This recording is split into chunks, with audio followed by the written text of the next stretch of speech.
예, B형 1회 수업 시작하도록 하겠습니다.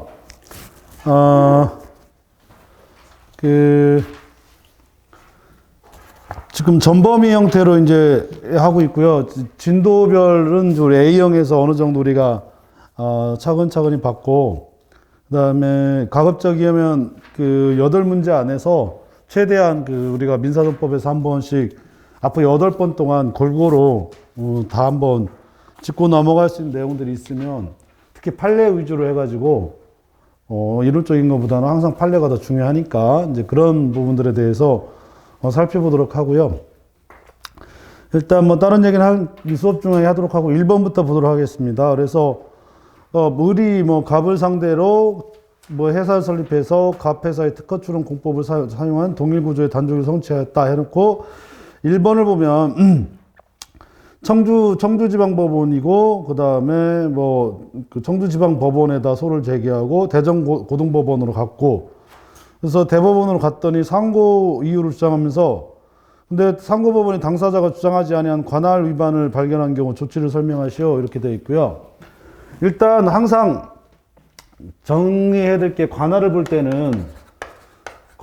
특히 우리 이제 변리사법이니까, 변리사에서 특수한 게 지금 특허소송이란 말이죠. 그죠? 그래서 특허소송에 관한 어느 정도의 정리를 하셔야 되는데, 요거에 관한 건 24조입니다. 그죠? 언제고 제가 볼 때 나옵니다. 반드시 나오는데, 언제고 나올지 모르겠지만, 지금 우리가 지금 변리사 하면서 지금 이 부분에 관한 관할법이 한 번도 문제에 대해서 나오지 않았다라고 하는 건 되게 수치스러운 일이죠. 반드시 나올 거라고 판단하고, 또 판례들도 지금 몇 가지 있습니다. 지금 1번에 관한 판례도 우리 직접적인 우리 대법원 판례이기도 하고, 그 다음에 2번에 관한 문제도 계속 나오는 문제인데, 이거 2번은 제가 그동안 나왔던 문제를 같이 이제 섞어가지고 한번 풀이해보자 해서 20점 문제로 이제 제가 냈는데요. 잘 보시면 24조 2항이죠. 그죠? 24조 1항하고 2항인데, 2항에 들어가면 이거는 지방법원을 관할하는 지방법원 관할 고등법원이죠. 그죠? 진할법원 관할 고등법원 소재지 지방법원입니다. 그죠? 지방법원. 이렇게 해서 고등법원 소재지 지방법원하고, 그 다음에 서울중앙지방법원, 서울중앙지방법원 이렇게 되어 있습니다. 그래서 여기가 두 군데, 그러니까 고등법원 소재지 관할 지방법원과 함께 서울중앙지방법원이, 이거 이제 표현상 선택적 중복관할이라고 또 표현하는데, 선택적 중복관할 이렇게 이제 표현하는데, 여기 이 선택적 중복관할이라 하더라도 이안 자체가 한다예요, 한다. 이게 뭐냐면 전속관할이에요, 전속관할이기 때문에, 따라서 이 전속관할 문제는 변론주의가 적용되지 않아요. 그죠? 변론주의가 적용되지 않기 때문에, 설사 청주지방법원에서 1심 판결을 했다 하더라도 거기에 변론에 응해가지고 하항소심까지 올라갔다 하더라도 일단 변론관할에 성립하지 않습니다. 그러니까 관할위반 문제는 직권탐지주의에 가까운 직권조사사항입니다. 그래서 직권탐지주의에 가까운 조사사항이기 때문에 상고법원에서 당사자가 주장하지 않았다 하더라도 이거는 직권으로 탐지할 수 있는 거고, 그러면 지금 원래 소송은 어떻게 해야 되냐면 청주지방법원이 아니라 대전지방법원이어야 되고, 그 다음에 2심 판단이 대전고등법원이 아니라 어디로 가야 되냐면 특허법원으로 가야 되겠죠. 그죠? 특허법원으로 이렇게 가야 됩니다. 그러니까 청주지방법원 갔다가 대전고등지방법원 갔다가 대법원 가는 거는, 이거는 관할 위반에 이제 문제가 생기는 거고, 하급심의 관할 문제는 상급심에서 이 관할 심판을 해줘야 되는데, 지금 보시면 아시겠지만 지금 여기서 와가지고 여기로 갔다가 대법원에서 이거를 어디로 어떻게 처리할 거냐 해서, 첫 번째 여기서 논의해야 될 게 관할 위반에 대한 직권조사 문제를 거론해야 된다. 그럼 우선 관할 위반에 관한 논의를 해야 되잖아요. 이게 왜 관할 위반이냐면, 문제의 소재 해놓고 어떤 형태로든 관할 위반에 관한 논의가 나와야 됩니다. 그죠? 이게 왜 관할 위반인지를 써줘야 되는 거고, 이 관할 위반에 관한 어떤 문제냐면 특허소송 문제하고, 그 다음에 여기에서 전속관할 문제, 그 다음에 여기에서 결론 관할이 성립하지 아니한다. 이거와 함께 그 다음에 논의가 되는 게 관할에 관한 특허 소송에서의 관할 문제를 여기서 좀 써줘야 돼요. 특허 부분까지 이제 써줘야 되는 문제가 생기는 거고, 그 다음에 이제 논의가 돼야 되는 게 요거에 대한 대법원 판단이죠, 그죠? 어떤 형태로든 대법원의 판단을 써줘야 되는데, 그러면 여기서 지금 제2심 법원이 당연히 어디에 되냐면 특허법원에 될 거 아니에요, 그죠? 그럼 대법원에서 이 특허법원에 대한 직권조사를 해가지고 여기에서 이송 문제가 이제 새로 나와야 되겠죠, 그죠? 이송 문제를 어떻게 처리해야 될지 이 논의를 좀 하셔야 됩니다. 그래서 대법원에서 처리해가지고 이송을 어떤 형태로든 처리를 해야 되고, 그리고 이제 뭐 나머지 이제 결론을 이렇게 내야 되는데, 크게 다시 한번 얘기하지만 관할 위반 문제, 그 다음에 관할에 대한 직권조사 문제, 그 다음에 이송 문제, 이 세 가지를 크게 세 부분으로 해가지고 설명을 해줘야 된다. 이렇게 이제 생각하시면 됩니다. 그래서 답안도 보면 뭐 이런저런 얘기를 써놨지만 특허소송에 관한 기본적인 논의와 그 다음에 관할의 직권조사 문제와 대법원의 이송 문제를, 직권이송 문제를 어떤 형태로든 여러분들이 답안지에 써놔야 되고, 이걸 지금 물어보는 자체가 뭐냐면 상고법원이 당사자가 주장하지 아니한 관할 위반을 발견할 경우 조치를 쓰라고 그랬으니까 그 논의를 어떤 형태로든 여러분들이 써야 돼요. 그거는 언제나 하는 얘기지만 답안지는 여러분들의 어떤 그 서술 방법이라든지 논의의 어떤 의미가 있기 때문에, 따라서 거기 어떤 내용을 얼마만큼 쓰냐는 개별적인 내용이 있습니다. 그래서 항상 쟁점별로 채점이 들어가기 때문에 이 쟁점을 어떤 식으로든 뭐 결과론이긴 하지만, 그래서 여기서 얼마만큼 어떤 내용을 얼마만큼 써야 되는지는 당사자들마다 다를 수밖에 없어요. 그래서 여기서 예를 들어서 여기 특허소송과 전속관할 문제로 특허소송 24조 2항에 대한 논의를 계속 얘기할 수도 있고요. 그죠? 그러면 1심 법원도 관할 위반이 되어 있고 또 2심 법원도 관할 위반이 되어 있다. 여기다가 나중에 이송하면서 요 논의도 할 수 있습니다. 어떤 논의를 할 수 있냐면, 대법원이 이걸 특허법원으로 보내야 될지 아니면 대전지방법원으로 보내야 될지. 왜냐하면 1심 법원도 관할 위반이잖아요. 그죠? 그래서 이런 부분도 여러분이 건드릴 수 있어요. 근데 여기서는 제가 설명을 하지 않았는데, 왜냐하면 대법원에서는 특허법원으로 그냥 이송해버려요. 요 이송법원 할 때 또 논의가 할 수 있는 게 어떤 논의가 할 수 있냐면, 특허소송이 일반 사건과 하나, 이른바 절차가 다른 소송이냐 그러면, 예를 들어 행정소송을 민사소송을 해버리면 우리 대법원은 이송하지 않고 각하해버리잖아요. 그죠? 여기다 그런 논의도 할 수 있습니다. 근데 여기서는 특허소송이라는 건 민사소송의 일종의 특별법 형태의 그런 의미이기 때문에 절차가 다르거나 형식이 다른, 이른바 소송 절차가 다른 종류의 소송은 아니기 때문에 각하할 필요는 없지 않느냐, 뭐 이런 얘기 또 써줄 수 있어요. 제가 드리려고 하는 얘기는 여기다가 여러분들이 이것과 관련되어 있는 내용을 충분히 써주는 이런 연습이 필요하고, 그래야 답안이 이제 구현이 되는 겁니다. 그리고 그런 걸 가지고 채점을 하는 거지, 거듭 말씀드리지만 여기에 관련된 그냥 전형적인 관할 위반이나 이송, 여기서 지금 답안지는 안 썼지만 이런 얘기 충분히 쓸 수 있어요. 그리고 누군가는 여기다가 청주지방법원으로 대법원에서 직접 이송해야 된다, 이런 얘기 써도 상관없는데, 문제는 논리적 타당성이에요. 왜냐하면 1심 판결이든 제1심 판결이든 제2심 판결이든 사실관계를 한 번만 판단하면 되니까, 청주지방법원에서 판단하고 다시 항소심 법원까지 와 있으면 항소심 법원, 특허법원에서 이 사건 자체를 판단하더라도 문제가 없잖아요. 그죠? 그래서 어차피 한 번에 사실심을 한다 그러면 절차 위반 없기 때문에, 따라서 대법원은 20으로 보낼 것이다. 그러니까 원래 판례는 그런 게 없는데 그런 논의까지 여러분들이 같이 충분히 할 수 있을 것이다. 이렇게 정리할 수 있을 것 같습니다. 그래서 여기서 중요한 거는 관할 위반이 있느냐, 당사자 주장이 없어도 되느냐, 그 다음에 그럼 법원이 직권으로 어떻게 이걸 이송 처리할 거냐, 이 세 부분이 어떤 식으로는 답안지에 드러나야 될 것이다. 이렇게 하면서 다시 한번 그에 대한 내용들은 여러분들이 충분히 여기다가 개별적으로 써줄 수 있을 것이다. 그래서 다시 한번 관할 위반, 그 다음에 직권조사 문제, 그 다음에 이송 문제, 이 세 가지 각각 여러분들이 이 문제의 답안에 대해서 좀 잘 써주시길 바라고, 그걸 기준으로 해가지고 채점을 할 것이다. 그래서 대개 채점은 어떻게 들어가냐면, 이 관할 위반이 왜 있는지, 그 다음에 직권조사가 왜 있는지, 그 다음에 이송이 어떻게 되고 있는지. 그럼 이게 10점이면 대개 여기 3번, 3점, 3점, 3점 이렇게 이제 생각하시면 되는데, 여기서 보면 직권조사하고 이송은 같이 갈 수 있어요. 왜 같이 갈 수 있냐면, 원래 이건 직권조사나 이송은 전부 다 직권, 법원의 직접적인 판단이기 때문에. 그래서 저는 이렇게 묶어버렸단 말이에요. 답안지를. 그럼 그거는 여러분들의 재량이란 말이에요. 여러분 이런 경우에 아닐 때는 이게 3점이고 이건 5분의 5점.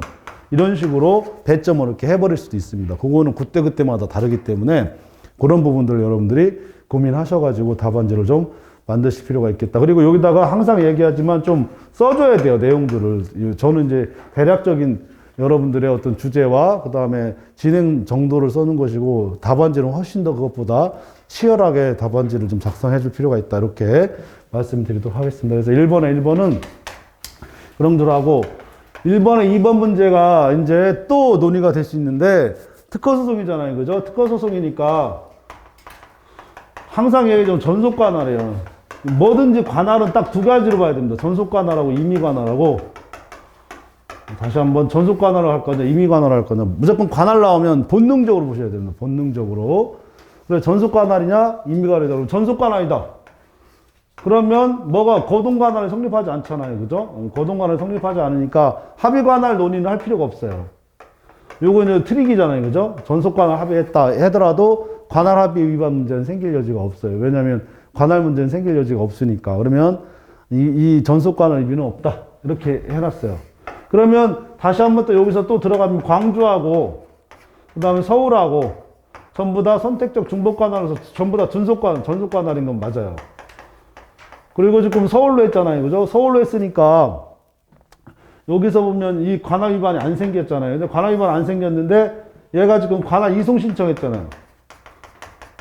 무슨 이송 신청했냐면 관할 위반에 대한 이송 신청했잖아요. 그죠? 관할 위반에 대한 이송 신청을 해버렸으니까 그럼 이게 34조 1항이란 말이에요. 그럼 34조 1항이면 이송 신청권이 있느냐? 이 논의가 당연히 나와야 되겠죠. 이송 신청권. 이때 이송 신청권은 관할 위반에 대한 직권조사의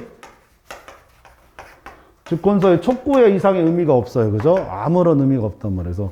그래서 이제 긍정설, 부정설 해가지고 일부러 거기다 긍정설, 부정설에 대한 논거를 좀 충분히 써놨는데 그렇게까지는 안 써도 되는데 또 얘기하잖아요. 이거 꼭 이렇게 쓰는 애들이 있다고. 그러면은 이렇게 안 쓴 사람보다 이렇게 쓰는 애들한테 0.5점에 1점을 더 가요. 왜냐하면 충분히 공부를 많이 했다라고 생각하기 때문에 채점자들은 좀 더 쓰면 같은 내용을 더 많이 쓰면 아무래도 더 점수를 줄 수밖에 없는 그런 거는 좀 인지상정이니까 그런 부분들은 채워주시면 되고 여기에서 재밌는 게 뭐가 재밌냐면 여기까지는 충분히 여러분들 써요. 그러니까 관할 위반이냐? 아니다. 그럼 34조 1항이냐? 34조 1항에 관한 논의가 안 되잖아요. 그죠? 34조 1항이 아니란 말이에요. 관할 위반이 아니에요. 그런데 여기서 관할 신청을 해버렸으니까 법원이 그러면 관할 신청권이 없는데도 관할 직권조사 촉구에 해당하는데 문제는 신청권이라는 거죠. 신청권. 요걸 한번 해야 돼요. 이게 절차권이야, 절차권. 이 절차권에 대해서 이거는 본안에 관한 문제가 아니고 소송 요건에 관한 문제도 아니고 순전히 절차권에 관한 문제고 이걸 가지고 다툴 수 있는 건 항고와 재항고예요. 그죠? 항고와 재항고고 항고는 다시 또 통상의 항고하고 특별항고가 있단 말이에요. 그죠? 특별항고가 있고 특별항고는 반드시 법조문에 규정이 되어 있어요. 법에 정해져 있단 말이에요. 그러면 우리 지금 민사소송법 39조에 보면 이송에 관한 것은 그 특별항고 할 수 있는 게 두 가지가 있잖아요. 이송 결정하고 이송 결정하고 그 다음에 이송 기각 결정은 없어요. 이거 39조 잘 보셔야 돼요. 이송 신청 기각 결정만 두 가지만 즉시 항고할 수 있어요. 이송 기각 결정이라는 거는 이송 기각 결정에는 없어요. 그러니까 이송 기각 결정이라는 거는 이송이 잘못됐다는 얘기인데 그러니까 관할이 정상적이라는 얘기이기 때문에 이거는 논리적으로 이송 기각 결정에 대해서 항고가 나올 수가 없단 말이에요. 그러니까 항고할 수 있는 건 두 가지 경우밖에 없어요. 이송 결정하고 이송 신청 기각 결정. 그러니까 그러니까 여기서 지금 서울중앙지방법원이 이거는 가능한 거예요. 서울중앙지방법원이 얘가 지금 광주에다가 이송 결정한 거는 39조에 따라서 가능한 거예요. 이게 중요합니다. 39조에 따라서 서울지방법원이 광주지방법원으로 이송 결정한 거는 39조에 따라서 가능하단 말이에요. 이건 가능하고, 그럼 이건 이송 결정이라고 했잖아. 이거 이송 결정. 이송 결정이니까 이거에 대해서 항고할 수 있는 거예요. 누가? 원고가. 항고할 수 있는 거예요, 이거는. 몇 조? 39조에 따라서. 이건 문제가 없어요. 이건 문제가 없는데, 이 즉시 항고한 거에 대해서 항고법원이 뭐 했어요? 받아들였잖아요. 받아들여가지고 이송 결정을 취소시켜버렸어요. 이송 결정을 취소시켜버렸단 말이에요. 그죠? 그러면 이거에 대해서 그러면 다시 또 뭐예요? 피항고인이 이거에 대해서 재항고하는 거, 재항고. 이거에 대해서. 요거. 여기까지는 문제가 없어요. 다시 한번. 여기까지는 문제가 없고, 이송 결정 취소에 대해서, 이송 결정 취소에 대해서 재항고했을 때, 그럼 재항고법원이 어떻게 처리할 거냐? 그러니까 여기서부터 나와야 돼요. 관할부터 쭉 해가지고, 재항고 결정. 왜냐면 여기서 가장 중요한 게, 여기서는 중요한 게 뭐냐면, 이송 신청권이 있느냐 없느냐에 따라서. 왜냐하면 절차권이니까 이송 신청권이 있으면 신청권에 대한 기각이라든지 혹은 각하에 대해서 절차 위반을 가지고 어떤 통상항고까지 가능한데, 이송 신청권 자체가 없으니까 이거에 대한 뭐가 할 필요가 없어. 이거에 대한 항고 제도 자체가 존재하지 않겠죠. 그러면 여기 와가지고 이송 결정에 대한 취소를 해버리는 건 다시 어디로 가버리냐? 여기로 또 가버리는 거예요. 여기로. 처음으로 다시 가버리는 거예요. 그러니까 처음부터 이송 신청하지 않은 거하고 똑같아져 버리잖아요. 이송 신청하지 않은 거하고 똑같아져 버리니까 더 이상 재항고법원은 그러니까 이것 자체가 처음으로 돌아가 버리니까 재항고 자체를 인정할 수가 없는 거죠. 원래 이송 신청에 대한 신청권을 하지 않은 상태로 가버리기 때문에, 따라서 여기서 이제 이게 중요한 이 판례 자체가 되게 중요한 게, 그래서 재항고법원이 항고법원에서 이송 결정에 대한 취소한 거는 원래 34조 1항 처음으로 가버렸기 때문에 더 이상 그거에 대해서 이송할 수 없는, 즉시 항고할 수 없는 거였고, 즉시 항고할 수 없는 걸 다시 재항고해버린 거 아니냐. 따라서 재항고 자체를 뭐 해버렸어요? 각하해버렸단 말이에요. 이송 신청 취소 결정에 대한 재항고를 재항고법원이 각하했다. 이 각하 법리를 정확히 써주라고 하는 것이고, 어쨌거나 절차권에서 되게 재밌는 것 중에 하나가, 이송 결정에 대해서 39조에서 이거에 대해서 즉시 항고할 수 있다는 거하고, 그 다음에 이송 신청의 기각 결정에 대해서도 이게 가능한데, 그러니까 여기서 중요한 거예요. 그래서 이송 신청의 기각 결정의 신청권을 인정하느냐 안 하느냐 할 때, 인정이 안 되면, 신청권을 인정 안 되면 이 기각 결정에 대해서 뭐가 할 수 없어요? 즉시 항고할 수 없잖아요. 그럼 다시 일로 온 거잖아요. 다시 일로 온 거. 그 논의가 굉장히 의미가 있어요. 그래서 이거에 대한 문제의 소재나 쟁점을 정리하고, 관할 위반인지 일단 한번 따져봐야 되잖아요. 그죠? 관할 위반하면서 이제 여러 가지 앞에서 얘기했던 전속 관할 위반, 합의 관할 위반 문제가 있었는지 한번 따져주고, 그리고 또 어디로 들어가야 되냐면, 요거에 이송 신청권 인정되는지, 여기에다가 다시, 즉시 항고할 때, 요 취소 결정에 대한 재항고. 요 논의를 여기서 취소 결정에 대한 여기서 재항고법 보니까 하나, 둘, 정확히 세 부분을 나눠가지고 설명할 필요 있겠죠. 그죠? 관할 위반 문제, 이송 신청권 인정 문제, 그 다음에 취소 결정에 대한 재항고를 어떻게 처리할 거냐 해서 다시 한번 목차가 이제 이렇게 나와야 되겠죠. 목차가 이런 식으로 나와가지고 자연스럽게. 그러면 그 안에 내용은, 언제나 하는 얘기지만 그 내용은 제가 여기서도 설명해드렸고, 여러분들이 또 사람마다 조금씩 다를 수 있어요. 근데 그건 중요한 게 아니에요. 근데 어차피 이쪽에서 같은 공부를 한 사람이면 이런 얘기 나올 수밖에 없고, 여기서 또 관할 위반, 전속 관할 위반하면 다시 또 24조 2항, 24조 2항 이런 얘기 쭉 쓸 수밖에 없단 말이에요. 그거는 당연한 얘기고, 그랬을 때 전속 관할 합의 위반. 근데 대부분이 여기서 함정이 빠지잖아요. 왜 빠지냐면, 대부분이 이거 처음에 문제되면, 전속관할 합의 위반이네 해가지고 막 거기다 대고 뭘 쓰냐면 부가적 합의냐, 전속적 합의냐 해가지고 막 그것만 주구장창 쓰다가 나중에 보면 아예. 이게 뭐가 잘못돼 있어요, 지금? 이 특허소송이 전속관할이냐, 임의관할이냐, 이것부터 구분이 안 돼가지고 이렇게 보는 이런 어떤 어떤 과정이 있으니까 그런 부분들을 좀 고민해서 좀 보시라. 이런 말씀도 다시 한번 드리고, 여튼, 관할은 전속 관할이냐, 임의 관할이냐, 이것부터 보고 들어가야 돼. 무조건 그것부터 보고 들어가고, 그리고 나중에 34조 1항이냐, 아니냐, 이렇게 들어가고, 그리고 나서 이송, 그 결정에 대한 항고할 수 있는가, 없는가, 요 세 단계 이렇게 가는 거죠. 그죠? 그렇게 해서 항상 보시고, 그 내용은, 거듭 말씀드리지만 여러분들이 좀 더 풍부하게 내용을 좀 들 수 있을 것 같다 해서 1번은 좀 그렇다고 1번은 그냥 판례 자체인 거고 2번은 논리가 좀 중요합니다. 그래서 2번 같은 경우 여러분들 논리를 잘 세워놓으면 나중에 문제 풀 때 꽤 의미가 있을 것이다 이렇게 말씀드릴 수 있을 것 같습니다. 그래서 일부러 점수도 20점으로 한 이유가 어디에 있는지 한번 여러분 잘 찾아보셔야 되고요. 그거 한번 고민을 좀 한번 해볼 필요가 있을 것 같습니다. 그 다음에 1번 문제는 또 누가 이렇게 이번에 1번 문제는 누군가 또 냈을 수 있을 것 같아요. 이게 제 문제가 아니고 이제 변호사 모의고사 문제인데 가끔 이렇게 송달 같은 거 가지고 문제를 내는 경우가 있습니다. 그래서 송달 문제도 한번 그러니까 여러분들 이런 부분 좀 약하잖아요. 그죠? 이런 부분 약하고 한번 정리할 필요가 있는 것들은 제가 또 한번 같이 정리하는데 1번은 여튼 거기서 보시면 알겠지만 법인의 대표자한테 소송을 제기했는데 그 법인한테 그럼 법인하고 대표자하고는 별개의 법인격체잖아요. 그죠? 그러면 이 법인한테 했으면 이 법인의 주소지에다가 지금 을을 상대로 한 거니까 그죠? 을을 상대로 여기서 보면 A 법인한테 소송을 제기한 건지 아니면 대표자 을 개인한테 소송을 제기했는지를 구분하셔야 돼요. 그러면 A 법인하고 자연인하고 별개의 법인격체이기 때문에 A 법인한테 만약 소를 제기했다. 그럼 어떻게 들어가야 돼요? 그때 A 법인의 주소지는 183조 1항의 주소지지 2항의 주소지가 아니란 말이에요. 지금 183조 1항하고 2항의 가장 큰 차이점은 뭐예요?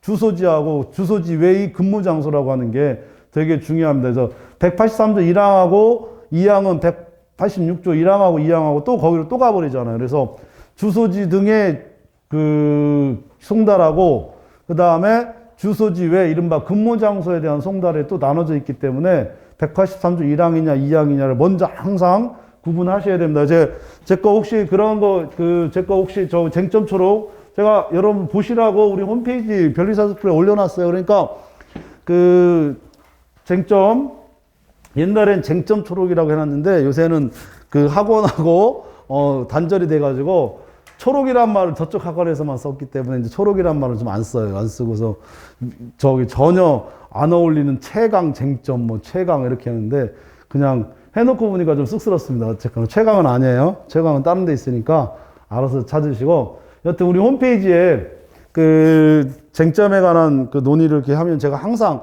어떻게 해놓냐면 이렇게 해놨습니다. 이렇게. 그래서 183조 1항, 2항 해가지고, 항상, 여기에 또 183조 1항, 2항 이렇게 항상 이렇게 연결돼가지고, 주소지 등하고, 그 다음에 근무장소 이렇게 들어가 있습니다. 그죠? 요게 왜 중요하냐면, 그 뒤에 이제 그 우리 쟁점책에도 나와있죠. 유치송달. 이미 요게 다 나와있어요. 유치송달은 요것만 돼요. 요것만. 1항만 되는 거고, 2항은 유치송달이 안 돼요.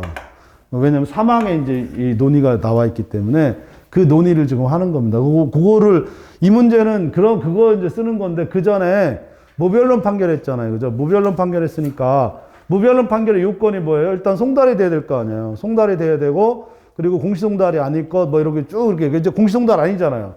공시송달이 아니고 직권조사항이 없을 것 몇 가지 논의가 있고 그럼 통상의 송달이랄까 공시송달이 아니기만 하면 되니까 그럼 다른 송달이 있느냐? 그래서 일단 이거는 아주 간단합니다. 문제의 소재 해가지고 무변론 판결의 요건이 뭐냐? 네, 여기에서 공시송달이 아닐 것 해냈으니까 그럼 다른 송달에 따라서 인정되는지 그럼 요건 한번 살펴보고 그 다음에 송달, 인부 요 논의를 하는 거예요. 그죠? 송달, 인부 논의하는데 요 자체가 지금 유치송달하고 있잖아요. 그죠? 그러니까 유치송달이 인정되느냐, 이걸 물어보는 건데, 이 답안은 너무 지루하게 써 있어요. 뭐라고 써 있냐면, 그러니까 주소지 등에 대한 송달이냐, 아니면 근무 장소에 대한 송달이냐, 이걸 구분하라는 거예요. 그래서 이거는 근무 장소에 대한 송달이다. 이렇게 해놓고, 근무 장소에 대한 송달은 뭐가 인정될 수 없어요? 유치송달이 인정될 수 없어요.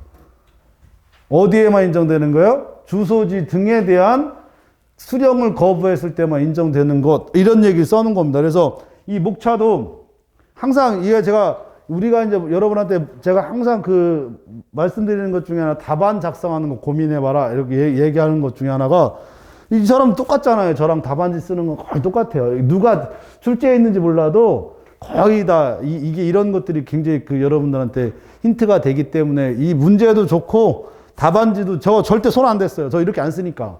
절대 손 안 댔는데 답안지 보세요. 거의 똑같잖아요. 그죠? 이쪽에 있는 사람들은 다 똑같고. 그러면 예, 근무장소, 무변론 판결 요건, 보면 주저리 써 있잖아. 지금 뭐라고, 주저리 써 있고. 요 송달의 인보도 있잖아. 요치 송달이 아니다. 요거 하나 쓰려고 그 앞에 183조 1항, 183조 2항, 2항, 근무장소에서 어쩌고저쩌고 다 해놓고는 요거야 아니다. 요거 하나야. 말도 이상하게 써놨어요. 나 읽다가 이게 도대체 미친놈 뭐라고 써놨지 해놔가지고 보니까 7페이지에 보면, 7페이지에 보면 송달의 적법성은 송달 짜고저 봐야 되고, 송달 장소, 판례, 송달 받을 자, 그래놓고 유치 송달의 가부에, 유치 송달의 가부는 다만 근무 장소에서의 보충 송달은 그 사용자 등이 받기를 거부할 때만 가능하다. 이들이 수령을 거부하면 보충 송달도 되지 않고 유치 송달도 할 수 없다. 소견. 사례에서 우편집배원이 한 송달은 부적법하다. 일단 솔직히 개인적으로 말씀드리면 유치 송달에 과부해가지고 다만 근무 장소에서의 보충 송달은 그 사용자 등이 받기를 거부할 때만 가능하다는 게 전 모르겠어요. 왜냐하면 근무 장소에서의 유치 송달은 인정 안 해주거든요. 이거 어디에서만 인정해 주는 거냐면 교부 송달, 이른바 1항에서만 인정을 해주는 거기 때문에 교부 송달 중에 근무 장소에서 인정을 하는 거기 때문에 근무 장소에서의 보충 송달을 왜 여기서 논의하고 있는지 솔직히 이 답안지는 잘 모르겠어요.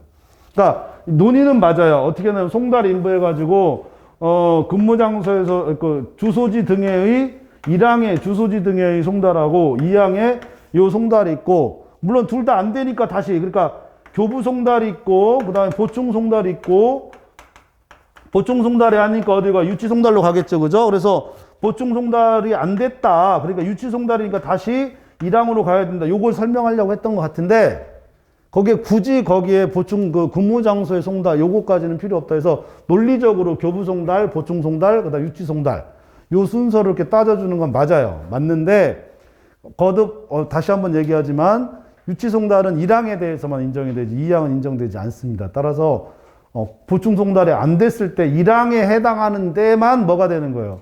유치 송달이 되는 건데, 지금 장소가 어디예요, 지금? 보충 송달에 대한 장소잖아. 그러니까 보충 송달에 뭐에 대한 장소? 근무 장소에 보충 송달이란 말이에요. 근무 장소에 보충 송달은 유치 송달이 인정될 수 없다. 요게 나오는 거고, 뭐 전형적인 목차와 그다음에 답안이고 여러분들이 한번 고민해 볼 수 있는 이런 정도의 문제니까 한번 찾아보시면 될 것 같아요. 그래서 뭐 크게 어려운 건 없는데 이런 문제들 여러분들 가끔 당황스러워 할 수 있을 것 같습니다. 이렇게 하시면 되고, 그 다음에 2번이죠. 그죠? 2번 문제는 전형적인 이런 문제, 이거 되게 이게 좋은 문제입니다. 이거는 확인의 소 있잖아요. 확인의 소에 대한 대상 적격, 확인의 이익. 근데 우리 판례가 재밌는 거는 이거는 원래 대상 적격이 없는 거예요. 확인의 소에서 대상 적격이 없는 건데, 우리 판례는 대상 적격하고 확인의 이익하고 그렇게 구분하지 않아요. 그래서 어떻게 하냐면 과거의 법률 관계 있잖아요. 그죠? 그래서 2번 대상 적격 여부, 이게 정확한 목차의 어떤 하나의 테마인데, 제가 드리려고 하는 거는 우리 판례는 요 대상 적격조차도 그냥 확인의 이로 봐요. 확인의 소의 이익으로 본단 말이에요. 이거를 그래 놓고는 뭐라고 하냐면 과거의 법률 관계 있잖아요. 그죠? 과거의 법률 관계도 인정할 수 있어요. 원래는 뭐예요? 원칙은 안 되는데 예외적으로 언제 이 과거의 법률 관계, 현재 법률 관계에 영향을 미칠 때. 근데 이게 되게 재밌는 게 뭐냐면, 과거의 법률 관계가 현재의 법률 관계에 영향을 미치니까, 그러면 이 대상은 뭐가 돼야 돼요? 과거의 법률 관계란 말이에요. 그러니까 지금 현재 이소가 소 제기에 의해서 파기 환송할 때까지는 어떻게 돼서 현재의 감사란 말이에요. 현재의 감사인데, 다시 상고심에 올라가게 되면 이때는 뭐가 돼버려요? 과거의 법률관계가 돼버렸잖아요. 그럼 뭐가 달라져요? 청구 취지가 달라지잖아요. 왜냐하면 대상 적격이 뭐예요? 청구 적격이.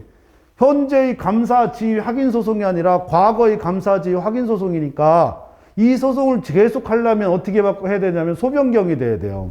청구 취지나 청구 원인 등 여기서는 청구 취지도 변경되잖아요. 그죠? 왜냐하면 감사 지휘였음을 확인해 달라지 감사임을 확인해 달라 이렇게 안 한단 말이에요. 이게 되게 중요하잖아요. 그죠? 현재의 감사 지휘와 과거의 감사 지휘 이 확인해소하고 이 확인해소는 다른 거란 말이에요.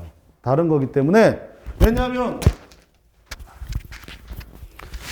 왜냐하면 과거의 법률관계가 그러면 과거하고 현재하고 지금 소 종류가 다르다는 걸 전제로 하잖아요. 그렇기 때문에 뭐가 필요한 거예요, 이게? 여러분들 그 써져 있는지 모르겠지만 소변경이 필요해요, 소변경이. 그죠? 그 소변경이 필요하니까 이거는 소변경이 필요하다는 건 현재의 확인해서는 그 자체로 부적법 하잖아요. 부적법 하니까 뭐가 필요한 거예요? 소변경이 필요한 거죠. 소변경. 소변경이 필요하면 이 소변경을 하기 전에는 각하해야 되는데 그러면 소변경을 하고 나서 뭘 해야지? 각하를 해야지. 느닷없이 각하하면 안 된단 말이에요. 그죠? 항상 얘기하지만 지적 의무 내지 혹은 성명 의무. 요건 항상 중요하다고 그랬잖아요. 이제 항상 나오면 이건 여러분들 꼭 써줘라. 이거 굉장히 중요합니다. 그죠? 그래서 여기에서 저는 이제 소변경 문제를 써줍니다. 그리고 여기다 지적 의무 혹은 요거 이런 경우에는 그닥 차이 없어요. 지적 의무나 성명 의무라고 하는 거는 그닥 의미가 없어요. 그닥 지적 의무나 성명 의무를 어떻게 써든지는 뭐 전형적인 목차니까 근데 내용을 좀 써줘야 됩니다. 항상 성명 의무나 지적 의무는 이건 뭐 판례라서 어쩔 수 없어요. 판례이기도 하고 그래서 판례를 소개하면서 여러분들한테 근데 여기 되게 재밌어요. 그죠? 이 소변경이라는 거하고 왜 소변경이냐 과거의 지위하고 현재의 지위라고 하는 건 다른 그러니까 오죽하면 과거의 지위에 대한 소의 이익이 있다 이렇게 하는 거기 때문에 따라서 청구 취지와 그 다음에 청구 원인 등을 바꿔줘야 되기 때문에 소변경이 분명히 나와야 된다. 그래서 판례는 그게 명시적으로 안 나왔어요. 판례는 명시적으로 안 나왔는데 제가 볼 때는 써줘야 된다는 거예요. 판례는 뭐만 쓰라고 그랬냐면 지적 의무만 나왔어요. 근데 왜 지적 의무가 생겼느냐? 소변경이 필요하니까. 이건 마치 뭐하고 똑같아. 옛날에 그 이른바 건매청 사건 같은 것도 할 때도 항상 그런 취지들이 나왔기 때문에. 그래서 우리가 지금 몇 번 시험에 나왔지만 이 지적 의무가 이렇게 튀어나오는 것들은 항상 시험에 나올 확률이 크기 때문에요. 그거 한번 정리를 하시고, 뭐, 찾으셨으면 좋고, 안 찾으셨으면, 한번, 이 기회에 다시 한번, 대개 어디까지 쓰시냐면 여기까지 쓸 것 같아요. 현재하고 과거의 법률 관계에 관한 것까지 쓰는데, 여기에다가 요거까지 더 쓸 수 있으면 더 좋은 거고, 판례니까 그걸 한번, 적시해가지고, 그래서 이게 2020년도인가요? 이거 판례가 나와 있습니다. 그래서 8페이지에 보면, 성명 의무 이런 얘기 쭉 나와 있는데 여기서는 적극 성명 의무 내지 지적 의무 이거는 법률적 사항이기도 하잖아요. 그죠? 법률적 사항이기도 하니까 136조 사항까지도 논의하더라도 문제는 없어요. 이게 그런 것 가지고 뭐라고 하진 않아요. 왜냐하면 이게 그런 거고 상고유의가 된다 이런 정도로 나오는 거기 때문에 대신 여러분 답안지에다가 충분히 그런 성명 의무에 대한 내용을 써줘야 돼요. 이거는 판례가 한 문장 나왔다 하더라도 여러분 한 장으로 채워줄 수 있는 능력이 필요하단 말이에요. 그죠? 그게 여러분 답안지 쓰는 가장 중요한 원동력이 되니까. 그래서 일부러 제가 그 결론은 일부러 제가 그냥 그대로 써놨어요. 결론 한번 볼까요? 종전의 감사 지휘 확인 청구가 과거의 법률 관계에 대한 확인을 보하는 것이 되었다는 등의 이유만으로 확인 이익이 없다고 보아 청구를 부적법 각하한 원심 판결은 확인 소송에서 확인 이익 및 성명 의무의 범위에 관한 법리 외의 잘못이 있다. 일부러 제가 써놨어요. 그대로 갖다 놨는데 여기서 제가 드리려고 하는 건 원래 이건 대상 적격에 관한 문제인데 판례를 보면 그걸 구분하지 않아요. 그냥 몽땅 다 뭐 확인해 이런 식으로 표현해요. 근데 여러분들은 대상 적격 이러면 청구 적격이라는 거 혹은 권리보호 자격이라는 게 있잖아요. 그죠? 권리보호 자격이라는 이걸 분명히 해주는 게 저는 더 좋을 것 같아요. 판례는 어차피 부적법하기 때문에 대상 적격하고 확인의 이익 같은 거를 몽땅 합해가지고 이렇게 뭐 이익이 없는데도 뭐 이런 얘기 썼지만 여러분들은 좀 더 대상적격하고 즉시 확정의 이익이라고 하는 확인의 이익하고를 구분하시면서 답안지를 작성해 주는 게 좋지 않을까?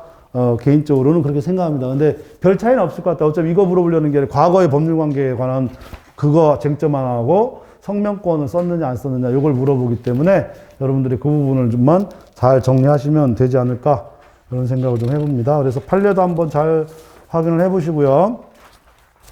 그 다음에 문제 3번은 제가 자주 출제하는 건데 이게 기본입니다. 그죠? 기본인데 이런 문제 출제하면 여러분들 상당히 어려워하는 걸 항상 느끼기 때문에 이런 때는 어떻게 답안지 작성해도 상관없고요. 이런 문제는 저는 답안지를 그렇게 써놨는데 원래 이제 이 출제자가 원했던 답안지였는데 그냥 저는 여러분한테 이런 답안지 쓰라고 그러면 항상 어떻게 하라냐면 을에 대한 소송이잖아요. 을에 대한 것 하나. 그 다음에 거기 이제 이 사람도 이제 이건 제 답안이 아니고 이 사람도 그냥 그런 기본적인 건 하고 있는데 병에 대한 것 하나. 세 번째 정에 대한 것 하나. 이런 소송이 지금 별개 있잖아요. 그러면 이거에 대한 논의 쭉 하고 그런데 요 병하고 정하고 이 출제자는 같은 걸로 보는 거예요. 병하고 정하고 출제자는 같은 걸로 보기 때문에 답안을 이렇게 두 가지. 그래서 을에 대한 건 공익법인이고 주무관청에 대한 감사 등에 관한 문제는 강행규정이잖아요. 강행규정이니까 뭐가 변론주의가 아니라 뭐가 적용돼요? 직권조사. 우리가 항상 사실에 관한 문제에 대한 변론주의하고 직권 탐지주의에 관한 논의가 생기는데 이 중간에 있죠. 이 중간에 뭐예요? 직권 조사 사항이라고 하는 프로세스 프로레트 해가지고 이상한 독일어 하는 것 많이 하잖아요. 그죠? 나는 맨날 그거 할 때마다 웃겨가지고 왜 그런 얘기 왜 하는지 모르겠는데 여튼 프로세스 프로레트 해가지고 그 직권조사 사항에 관한 논의를 쭉 하고 있는데 그러면 이 직권조사 사항이 변론주의냐 직권 탐지주의에 가깝냐 이런 논의가 생기는데요. 어쨌거나 이쪽이라는 거는 소송 요건이나 혹은 절차법적 공법적인 논의가 되는 거고 변론주의라고 하는 건 본안에 관한 겁니다. 본안에 관한 거. 그죠?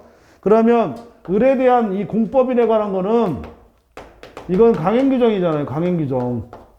그러니까 이건 소송 요건 내지 절차법적인 문제인 거고 병 103조 여기서 중요한 게 103조의 도박 채권 도박 이거하고 요거에 대한 대리권에 의한 계약이냐 본인에 의한 계약이냐는 도박금이냐 아니냐 103조 위반에 대한 이거는 사실이라는 거예요. 이건 사실이고 이거는 뭐예요? 이거는 강행규정이니까 이거는 법률 내지 권리에 관한 문제라는 거죠. 그죠? 권리에 관한 문제이기 때문에 요 지금 출제자는 요 세 가지를 좀 구분해 가지고 정확히 설명을 해줘라 이런 얘기입니다. 그런데 이 답안지는 전 개인적으로 마음에 안 드는데 원래 출제자의 답안지를 그대로 여러분한테 그냥 구현하는 거예요. 구현해가지고 일부러 보여드리는데 이렇게 써도 될 것 같아요. 요 답안지, 요걸 묶어가지고.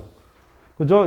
그래서 항상 답안지 쓸 때 최대한 좀 명확하게 보여주는 이런 것들, 아까도 우리가 계속 그런 얘기를 하고 있지만, 그래서 을법인에 대한, 공익법인에 대한, 판단, 혹은 그 다음에 병과 정에 대한 사실에 대한 판단. 그러면 직권 1번, 얘에 대한 거니까 강행규정이고 법률이고 그러니까 이거는 직권조사 사항 문제다. 이쪽으로 갈 것이고, 이쪽은 사실이니까 변론주의에 관한 문제다. 이게 전형적인 교과서적인 문제잖아요. 그죠? 그래서 변론주의에 관한 문제냐, 직권조사 사항에 관한 문제냐 해가지고, 직권조사 사항 내지, 직권탐지주의에 관한 문제 어쩌고저쩌고 좀 써주고, 그 다음에 뒤로 넘어가면, 병과 정에 대해서는, 요게 이제 전형적인 교과서적인 얘기가 변론주의 완화까지 있잖아요. 여기서 이게 중요하죠. 대리권하고, 본인에 대한 건 계약은 뭐예요? 계약이 유효하니까 굳이 대리권하고 그러니까 계약이 유효하다는 것만 따져주면 되지. 이 대리권하고 본인하고 이걸 엄격하게 따질 필요가 있냐? 따질 필요가 없다 그러면 변론주의 완화. 여기가 지금 세 번째 정에 대한 논의가 거기서 이제 논의가 되는 겁니다. 어쨌거나 이 두 가지, 그러니까 이게 묶어져 있어요, 그죠? 강행규정에 관한 문제 하나, 그 다음에 도박하고 대리권 혹은 본인에 관한 사실에 관한 문제. 그럼 변론주의 들어가면 다시 또 그 주요 사실이 뭐냐 해서 주요 사실의 법규 기준서라고 쭉 설명하는데 여기에서 요거 도박금이죠. 요것과 관련되어 있는 게 사실에 관한 문제인지 103조 자체의 법률에 관한 문제인지 그게 좀 구분이 되는데 103조 위반 사실이잖아요. 그죠? 103조 위반 사실이니까 그러면 변론주의가 적용되게 된다. 이런 식의 논란이 있을 수 있어요. 그래서 여러분한테 채점을 미리 말씀드리면 10페이지에 나와 있는 건 저는 요걸 어떻게 판단하고 있는지, 요거하고 이 두 가지를 또 어떻게 판단하고 있는지에 따라서 채점을 저는 할 것이고, 이 목차는, 이 내용은 너무 좀 그래요. 그래서 직권조사상의 조사 방법 해가지고 뭐 독자 방식설, 독자 방식 부정설, 이게 옛날 그런 논의가 11페이지에 보면 조사 방법 해가지고 독자 방식설, 독자 방식 부정설 해가지고 옛날부터 이렇게 논의가 되어 오고 있는 건 사실인데, 왜냐하면 이게 직권조사 사항이라고 하는 것 자체가 명확하지가 않아요. 이게 지금 뭐 딱 어떻게 해야 되겠다는 게 아니라 케이스 바이 케이스라서 그때그때마다 달라진단 말이에요. 그래서 예를 들어서 법인의 대표권 문제는 뭐예요? 거의 직권조사 방식이잖아요. 그리고 직권탐지주에 가까운 이런 거란 말이에요. 그 다음에 직권조사 그 방식 부정설은 뭐냐면, 예를 들어 채권자 대리소송의 피보전 채권이라든지 아니면 일반적인 어떤 소송 요건들은 또 독자 방식을 부정해버리고 변론주의에 가깝게 또 해버리고 뭐 이렇게 돼버리기 때문에 그건 케이스 바이 케이스로, 따라서 이 경우에는 독자 방식으로 가겠죠. 공법인에 대한 강행법규 위반 문제는 거의 독자 방식으로 판단해버리고, 그래서 그런 것들을 좀 출제자 의도는 충분히 이해하는데, 여러분들은 그렇게까지 쓸 필요가 없고, 이거 따로, 아니면 이걸 각각 따로 설명하시더라도 제가 볼 때는 굉장히 괜찮은 답안이 될 것 같다. 이렇게 정리하시고, 크게는 직권조사하고 변론주의, 이걸 두 가지를 어떻게 설명하고 있느냐. 이 문제 출제 자체가. 마찬가지, 2번도 마찬가지죠. 그러면 자백은 어떻게 할 거냐. 자백은 뭐예요? 권리자백하고. 그럼 이럴 때는 자백 같은 거 나올 때는 재판상 자백이잖아요. 그죠? 재판상 자백 나오면 그 자백의 요건들 있잖아요. 그죠? 변론에서 자기에게 불리한 진술일 것. 무슨 진술이냐? 사실일 것. 어떤 사실이냐 해가지고 이것도 다시 나눠가지고, 또 아니면 마찬가지 요거에 따라서 또 판단하고. 그러면 이건 권리자백에 관한 문제잖아요. 법규에 관한 문제니까 권리자백에 관한 문제가 인정할 거냐 안 할 거냐. 그 다음에 나머지 밑에 거 두 개는 또 그거에 대한 자백을 인정할 거냐 안 할 거냐, 뭐 이런 논의 충분히 여러분들이 할 수 있는 그런 문제고, 이게 어떤 면에서는 이런 문제들이 굉장히 어렵게 다가올 수도 있는데 별거 아니에요. 이거 요 사건별로 이렇게 따져주면 되기 때문에 그것들 여러분들이 충분히 논리적으로만 써주면 되고, 이제 그게 훈련이 되면 좋은데, 이게 이제 이런 문제가 나올 때 되게 복잡하고 막 짜증난다고 생각하게 되면 아직 그런 게 이제 안 잡혀 있어요. 그러니까 별거 아니에요. 항상 어차피 우리가 판단하는 건 걔가 뭘 청구했느냐잖아요. 그죠? 그거에 대해서 판사가 돼서 판단하는 거니까, 여러분들 또 마찬가지로 판사가 돼서 이렇게 딱딱딱 판단해버리면 되는 건데, 그렇습니다. 그래서 3번의 1번 문제를 여러분들이 조금 복잡하게 생각할 수도 있는데 전혀 복잡하지 않아요. 언제나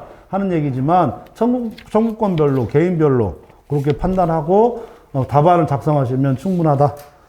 이 답안은 정말 마음에 안 드는 답안이다. 그렇지만 최대한 제가 지금 여러분들한테 드리는 문제는 제가 만드는 문제 있어. 아까 이런 거 지적의무나 이런 문제 있잖아. 이런 문제나 아까 나온 그 재항변 판례 같은 거 있잖아요. 그 항소 이송 결정 취소 결정 이런 거는 제가 만드는 문제고, 이런 문제는 뭐 다른 교수들 그 출제위원 그 교수들이 옛날 교과서적으로 만들었던 문제고, 뭐 그런 거. 그리고 또 아까 송달 같은 경우에는 변호사 모의고사에서 갖고 오기도 하고, 그러니까 총 세 부류입니다. 그래서 제가 만든 문제, 어디서 갖고 오는 문제가 있는데, 그 주로 기출 문제나 이런 모의고사 문제, 그 다음에 교수 출제 문제, 이 세 가지가 지금 제가 여러분하고 비용을 전범위에 걸쳐서 이제 살펴보는 건데, 나름 다 수준들은 있어요. 수준들은 있고, 여러분 사고방식, 문제를 바라보는 사고방식들을 충분히 여러분들이 잡아낼 수 있으니까 문제 보면서 한번 훈련해보세요. 그럼 웬만한 모든 문제는 다 걸러낼 거예요. 그래서 그렇게 이제 정리를 하시면 될 것 같습니다. 그래서 3번 문제를 좀 너무 어렵게 생각하시면 안 됩니다. 이거 아주 컴팩트하게 잘 생각을 해보세요. 크게 어렵지 않으니까.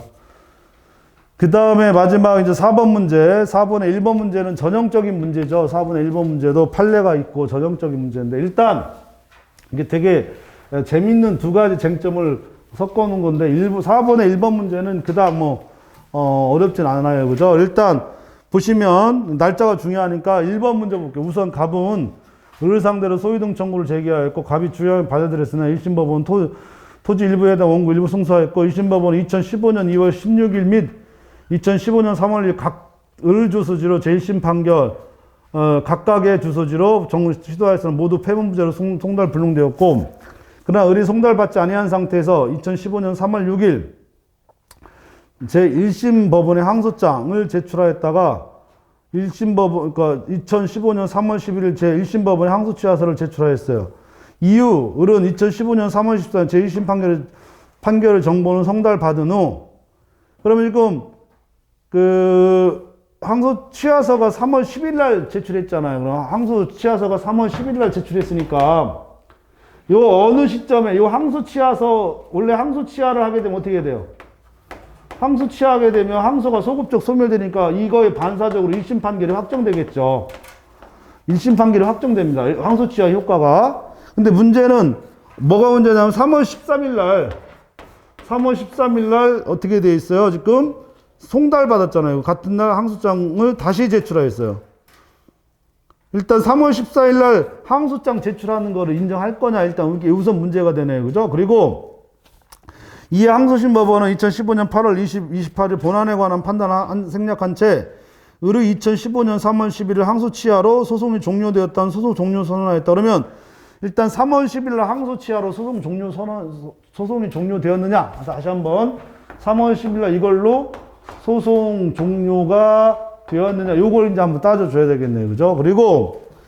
그리고 나서 피고와 상고하여 상고심 법원 항소심이 잘못되었다고 판단하고 파기환송하였어요. 파기환송심에서 항소인 피고가 다시 원고 일부 패소의 1심 판결 유지하고자 다시 항소를 취할 수 있는지 설명하시오. 항소를 취하려면 현재 항소가 존재하느냐? 한마디로 소송이 종료가 되었느냐?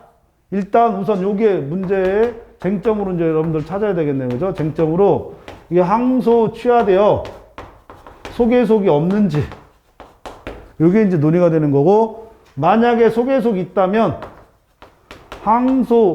파기환송에서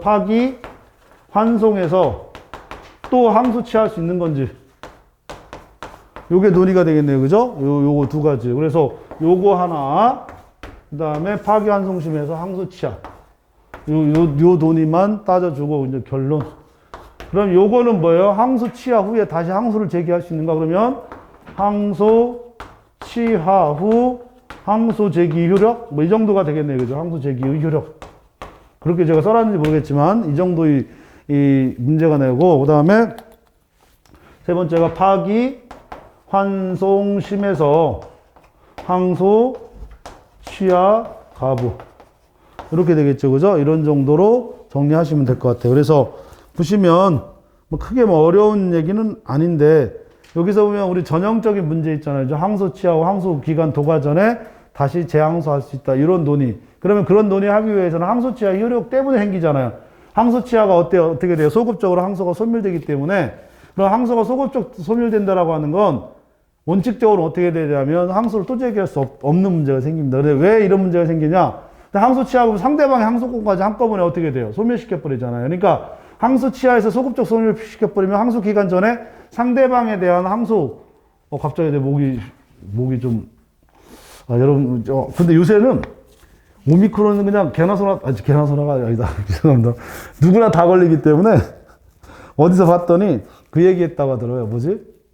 오미크론이 안 걸리면 인간관계가 문제가 있다고 그 얘기 했다고 막 어떤 의사가 그 얘기 했다고 막 문매를 맞았다 그러는데 제가 봐도 그 오미크론이 안 걸리는 건 인간관계에 문제가 있어요. 어떻게 안 걸릴 수가 있어요. 그죠? 안 걸릴 수가 있고 제가 여러분한테만 비밀인데 얼마 전에 제가 오미크론에 걸렸었던 게 거의 분명해요. 그런데 수업을 했어요. 여러분은 이제 끝난 거예요. 끝났기 때문에 말씀드리고. 네. 그래서 이거 더 해야 되나 말아야 되나 그러다가 그냥 몸살이 좀 나가지고 관둘까 막 하다가 갑자기 몸살이 없어졌어요. 목소리만 한 열흘 정도 됐어요. 일주일 넘었는데 넘어서 이미 격리가 다 끝났기 때문에 걸렸어도 격리기간이 끝났기 때문에 여러분하고 상관이 없어서 제가 이렇게 말씀드리는 겁니다. 예, 갑자기 목소리가 쉬니까 갑자기 이런 게 아니라 원래 이렇다. 이 얘기를 여러분한테 말씀드리려고 하는 거니까. 그리고 저는 대인관계가 원만한 사람이에요. 그렇기 때문에 오미크론에 걸릴 수밖에 없어요. 그리고 이미 걸렸었어요. 그러니까 네, 그리고 지금은 괜찮아요. 지금은 여러분들은 시험 얼마나 없어 한참 아직 오미크론은 한 3번 정도 더 걸렸어도 괜찮아요. 그러니까 걱정하지 마세요. 그리고 젊은 분들이 최고 안 걸리는 게 좋죠. 은근히 아프면 은근히 아프대요. 그 목도 아프고 막 되게 열도 나고 최대한 안 걸리는 게 맞는데 여러분 인간관계로서 안 걸릴 수가 없어요. 스터디도 해야 되고 그러죠. 그러니까 마음 편하게 생각하시고 다시 이제 오셔가지고 그러면 거기에서 또 한 번 얘기하지만 이제 답안지 같은 거 쓸 때 이제 습관적으로 한번 들이세요. 여기서 보면 항소치하고 항소제기 효력해가지고 여기서 중요한 게 항소치하 효력 때문에 그렇단 말이에요. 그죠? 왜냐면 항소치하가 되면 소급적 소멸이에요. 그러니까 소급적 소멸이라는 의미는 또 어디서 오냐면 소치하에서 또 오잖아요. 그러니까 소치하에서 오기 때문에 이런 때 이런 것들을 여러분들이 항소치하고 소치하로 구별한다든지 그 의미가 뭔지 그러면 여기서 항소치하 때문에 바로 항소가 소급적 소멸하느냐의 문제를 한번 따져줘야 돼요. 왜냐면 항소했다가 항소치하면 그 기간 전에 그러면 그 피항소인 있잖아요. 피항소인의 항소권까지 소멸시켜버리는 문제가 생기기 때문에 따라서 항소기간 도과 전에 상대방의 항소치하권까지 소멸시키는 거는 문제가 있단 말이에요. 이 판례가 이런 취지에 따라서 항소기간 도과 전에 뭐 할 수 있어요? 또 항소를 제기할 수 있다. 이런 식의 이제 판례가 나오는 거고 따라서 송달 받고 나서 또 뭐 한 거지? 그 항소를 제기하고 나서 원래 이론적으로 보면 2월 16일하고 3월 2일 날 각각 주소지에 송달해 버렸잖아요. 그러면 그 기간으로 따지면 이미 끝난 거잖아요. 어쨌거나. 근데 항소했다가 송달은 다시 언제 된 거예요? 지금 3월 13일 날 판결 정보를 송달 받았으니까 2차 송달 자체가 이미 2차 항소장 자체가 문제가 없어진다. 그러니까 여기서 핵심적인 쟁점은 1차 항소장 제출 후 항소치하가 효력이 있느냐 없느냐 요것 가지고 한번 논의를 할 수밖에 없고 그리고 나서 이제 파기환송에서의 이른바 항소치하 요게 이제 논의가 되고 이 환송심 법원에서 항소치하의 가부 문제는 또 한 번 전형적인 목차니까 그냥 알아두고 또 이것도 어디서 이제 대리권의 소멸 문제가 또 한 번 나오잖아요. 그죠? 전형적인 목차니까 그닥 어려운 문제는 없습니다. 그래서 뭐 크게 어려운 건 없습니다. 그죠? 이렇게 이제 정리하시면 될 것 같습니다. 그 다음에 이제 나머지 이제 이 정도에서 한번 하고 항소해서 그다음에 3번 문제를 원래 제가 작년에 이거 안 냈어요. 4번 마지막 4번의 2번 문제는 제가 한 2년 동안 지금 쉬고 있는 문제인데 올해 이제 다시 제가 끄집어 들고 나왔어요. 4분의 2가 이른바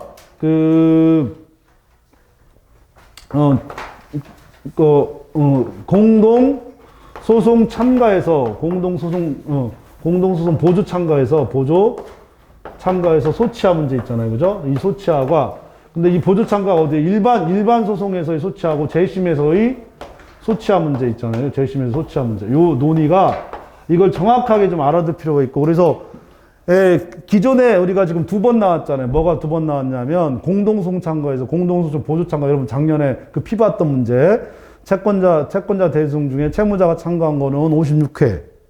그 다음에 채권자 대리소송 중에 채권자가 참가한 게 58회 나왔잖아요. 그죠? 그래서 그 논의하고 별개로 이제 그 소송 참가 자체로 이제 시험에 나올 수 있는 게 이제 2가지 문제가 나올 수 있는데 그 중에 하나가 참가인과 피참가인의 소치하 문제하고 그 다음에 독립당사자 참가 문제가 이제 남아 있으니까 그래서 또 한번 이제 정확히 정리를 좀 하실 필요가 있고 요거는 굉장히 그 난이도가 있는 문제인데 의외로 여러분들이 그걸 잘 그냥 넘어가는 경향성이 좀 있어요. 일단 보조 참가 있잖아요. 단순 보조 참가. 그 단순 보조 참가가 있고 그 다음에 공동 소송적 보조 참가가 있어요. 이 공동 소송적 보조 참가가 일반 소송에서의 소치하 문제하고 그 다음에 여기 지금 재심에서의 소치하 이대로예요. 그러니까 단순 보조 참가에서의 소치하 문제와 그 다음에 일반 공동소송 참가에서의 소치하 그리고 재심에서 소치하 이 단계별로 지금 달라지고 있다라고 하는 거를 정확히 여러분들이 좀 알아둘 필요가 있어요. 그래서 단순 보조 참가는 통공하고 똑같아요. 단순 보조 참가는 통공하고 똑같아가지고 단순보조에서 통공하고 똑같다라고 하는 건 개별적인 거란 말이에요. 그러니까 단순보조 참가에서 피참가인은 누구의 눈치를 볼 필요가 없어요. 단순보조 참가이기 때문에 통공하고 똑같아서 피참가인은 참가인의 눈치를 볼 필요가 없어요. 통공이기 때문에 언제든지 소를 취할 수 있어요. 일단 그래서 통상 보조 참가에서 피참가인하고 참가인의 논의를 좀 하실 필요가 있고, 얘의 보조 참가고 독립적 참가이긴 하지만 기본적으로 참가인은 피참가인의 종속적 주에 있기 때문에, 따라서 일반적인 통공에서 이 피참가인 행위는 모두 다 할 수 있어요. 그래서 피참가인하고 관계없이. 그런데 이게 어디로 가면 공동소송적 보조 참고라고 하면 68조 1항으로 가잖아요. 그죠? 이른바 필공을 준용해 버리기 때문에, 따라서 전체 이익이 되거나 뭐 이런 부분이 있으면 할 수가 없는데, 일반 소송 있잖아요. 일반 소송. 일반 소송에서 소치하 문제 있잖아요. 그 공동소송 참가에서 소치하는 피참가인은 일반 소송적인 이 소송 자체가 소치하 효력이, 이것도 중요한데, 소치하 효력이 분리할 게 없어요. 소급적 소멸하는 거니까 언제든지 또 뭐 할 수 있어요. 소치해버리면 소급적 소멸을 해버렸기 때문에 피참가인은 참가인의 의사와는 상관없이 언제든지 뭐 할 수 있냐면 소치할 수 있어요. 그러니까 68조를 준용함에도 불구하고 왜냐하면 여기에서도 그렇고 이른바 뭐 5가지 있잖아요. 뭐죠? 뭐 소송 정도로 보아 뭐 할 수 없는 행위, 그 다음에 모순된 행위, 그 다음에 소 변경 행위, 그 다음에 형성권 행위, 그 다음에 불이익한 행위, 그죠? 피참가인 이런 거는 할 수 없다 그랬는데, 요것과 연관돼가지고 참가인이 할 수 없는 행위가 있고, 피참가인도 할 수 없는 행위가 있는데, 그게 이제 68조 같은 경우에는, 그게 이제 여기에서 이것과 상관없이 이 공동소송적 보조참가 68조가 적용되기 때문에, 전체적인 이익과 관련돼서는 피참가인도 참가인의 눈치를 볼 수밖에 없다. 이게 68조 1항이란 말이에요. 그런데 일반 소송에서도, 통상의 소송에서도 피참가인은 소치하 자체는 이 효력 자체가 소급적 소멸이니까 참가인에게 불이익한 게 아니에요. 그러니까 소치하 자체는 전혀 참가인에게 불이익하지 않아요. 그러니까 여기까지 하나예요. 그러니까 지금 목차를 보면 문제의 소지에서 제가 여러분한테 지금 목차를 지금 해놨는데 2번 목차가 그냥 참가 소송에서 참가인하고 피참가인의 관계, 이 정도 이렇게 써놨어요. 그 단순 보조 참가에서 피참가인의 관계. 그리고 두 번째 목차가 뭐냐면 이걸 써놓은 거예요. 이걸. 뭘 써냐면 공동소송적 보조 참가에서 피참가인의 행위. 이런 거 써놓은 거예요, 지금. 단계별로. 그래서 원래 일반적인 소송에서는 공동소송적 보조 참가에서 피참가인은 참가인의 불리한 행위를 할 수 없는데도 불구하고 소치하는 불리한 행위가 아니라는 거예요. 왜냐하면 소급적 소멸하기 때문에 또 언제든지 뭐 할 수 있어요. 또 소를 또 제기할 수 있기 때문에, 그래서 통상의 소송에서의 뭐는 관련이 없다. 통상의 소송에서의 소치하는 문제가 되지 아니한다. 근데 지금 이 사건은 뭐예요? 재심 소송에서 피참가인이 모종에 합의를 했잖아요. 그죠? 모종에 합의를 해가지고 재심소에서 소를 취합을 했단 말이에요. 이게 지금 재심하고 이거하고 연결돼서 이 판례가 원래 엄청나게 중요한 판례입니다. 그래서 저는 나올 거라고 생각했는데 57회 때 이게 지금 그 준재심의 성질하고 연결해서 나와가지고 그 뒤로 그냥 제가 했다가 다시 올해부터 여러분한테 보시라고 지금 하는 거예요. 일단 뭐를 여기서 볼 수 있어요? 이 단계별로 어떻게 이 단순 보조 참가에서 참가인하고 피참가인의 관계를 언제든지 할 수 있어요, 이거는. 그리고 심지어 어디에서도 공동소송적 보조 참가에서 일반적인 소치와 또 할 수 있으니까 둘 다 할 수 있어요. 왜냐하면 서로 간에 불이익한 문제가 안 생긴다라고 하는 걸 전제로 해가지고 전혀 문제가 없단 말이에요. 근데 그럼 왜 여기에서는 왜 문제가 되느냐? 왜 이 판례에서는 왜 피참가인이 참가인의 동의 없이 재심의소를 취할 수 없느냐를 써줘야 되는 거예요, 이거를. 그러면 이걸 왜 써줘야 되냐? 이게 재심의소의 특수성 때문에, 재심의소의 특수성 때문에 다시 한번 얘기를 하는 건데, 거기서 재심의소가 1원설하고, 그 다음에 2원설이 있단 말이에요. 2원설. 일원설하고 이원설이 있기 때문에 일원설로 들어가면 이게 무슨 얘기냐. 일원설이라는 건 통상의 소라는 거예요. 통상의 이행의 소예요. 그러니까 일원설로 들어가면 피참가인은 참가인의 동의를 받을 필요가 없어요. 왜냐하면 이행의 소는 소치하더라도 언제든지 뭐 할 수 있어요. 이행의 소는 소치하더라도 언제든지 또 소를 제기할 수 있기 때문에 일원설에 따르면 언제든지 소치의 효력은 소급적 소멸이 되고 다시 또 소를 제기할 수 있다는 논리적 근거가 생기기 때문에 문제는 없단 말이에요. 근데 이원설에 따르면 이건 형성의 소하고 이행의 소가 같이 들어가 있는 거고, 요게 중요한 거예요. 형성의 소라고 하는 게. 형성의 소라고 하는 건 뭐냐면 판결 자체가 이미 뭐예요? 일종의 집행을 가져오기 때문에 따라서 소치하를 해버리면 다시 또 소를 뭐예요? 왜 그 소급적으로 제 형성의 소 자체가 소급적으로 재심을 소멸시켜버리기 때문에 소멸 자체를 재심을 다시 못하게 만든단 말이에요. 형성의 소기 때문에. 그건 뭐냐면 항소하죠. 원래는 이제 제1심에 있고 그다음에 제2심으로 가잖아요. 그죠? 제2심으로 가면 여기서 1심에서 2심에서 제1심에서 여기서 항소를 기각해버리면 다시는 못하는 거고 똑같다는 거. 다시는 못하는 거고. 그러니까 재심을 각하하거나 기각해버리면 그 동일한 사유 가지고 다시 못하게 돼 있어요. 그러니까 조금 전에 그 소치해버리면 조금 전에 그 재심 사유로 주장했던 모든 것들은 형성의 소기 때문에 주장할 수가 없어요. 따라서 일반적인 소송, 이른바 통상의 이행의 소하고는 달리 재심이라는 건 이원서, 형성의 소하고 이행의 소와 해당하기 때문에 형성의 소의 기본적인 의미가 있기 때문에, 따라서 이 학설에 따르면, 그리고 판례가 여기에 있어요.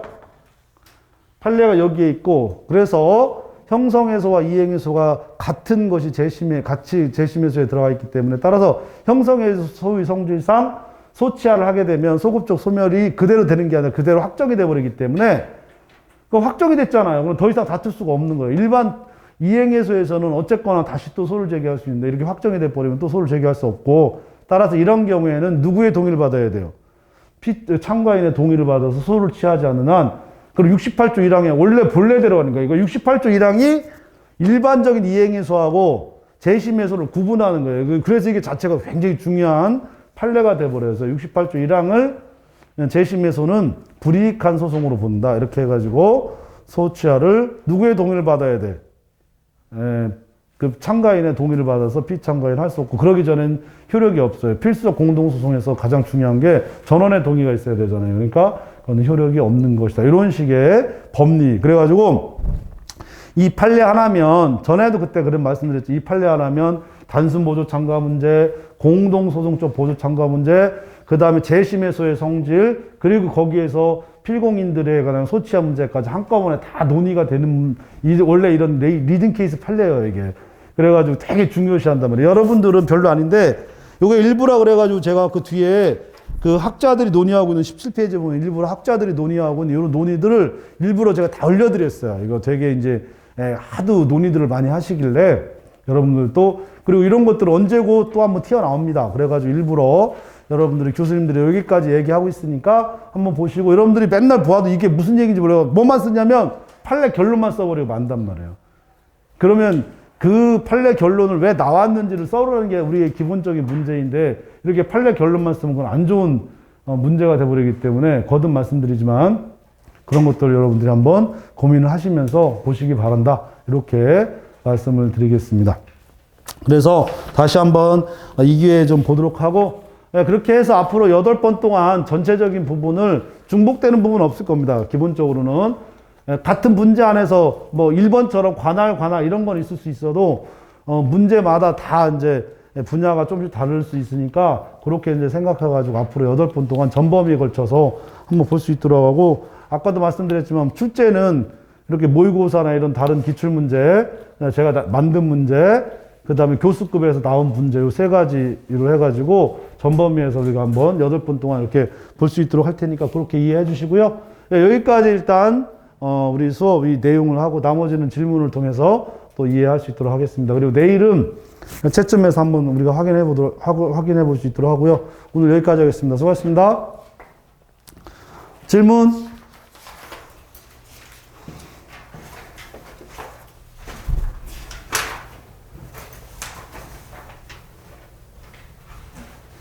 거기서 해.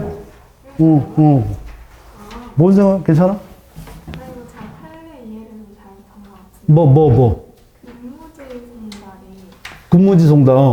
그게 무슨 뭐 대표자 누구가 경영하는 어. 별도의 법인격을 가진 어.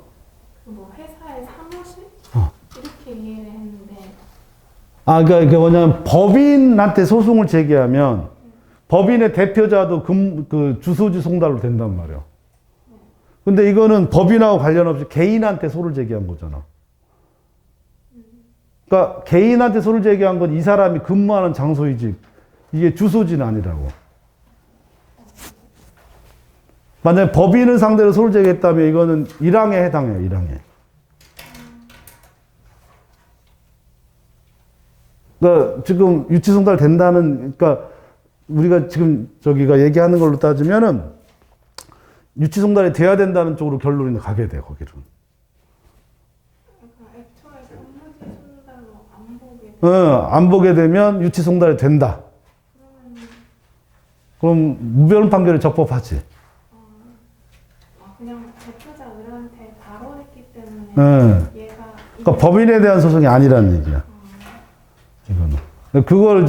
그거를 일부러 이렇게 하려고 문제를 그런 식으로 꽈서 낸 것 같더라고. 그런 때는 이제 그 뒤에 그런 표현이 있는지 몰라도 법인하고 대표자는 별개의 법인격체다. 이런 표현들 써주면 좋겠지, 그죠?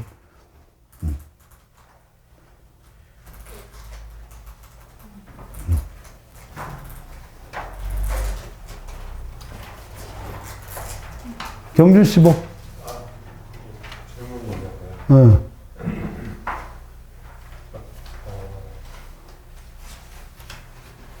소변경을 그 문제 2번에 설문 2번에서 소변경이 뭐 필요하다고 설명해 주셨는데 이게 과거 법률 관계라서 확인 이익이 있다라고 대법원이 얘기를 하는데 왜 이걸 소변경을 해야 돼요?